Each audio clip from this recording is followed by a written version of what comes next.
అంటే నా గొర్రె పొడేలు తగరు పట్టు తగలంటే కొమ్మలు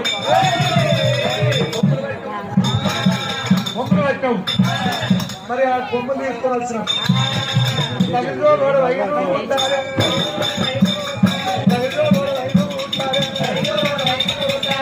దాని తగలు విగ్రహము తగిలితో కూడా రావాలి మరి ఎంత బతకాలి అన్నాడు మరి ఒక గుడి వేసుకోవాలి ముందే ఒక గొర్రెను ఒక పొరేలు పెట్టుకొని ఆ గుడి తీసుకొని నా కులముల పెద్ద మనిషి పెద్ద గౌడు అంటారు ఈ పెద్ద గౌడు అన్న ముచ్చట గౌళ్ళకే కురుములకే మరి నా పెద్ద గౌడు ఇంటి కాడ పెట్టాలి పెద్ద గౌడు ఇంటి కాడ పెట్టి అవి చూపెట్టాలి నా కులాన్ని సంతోషపరచాలి నువ్వు ఎదుగు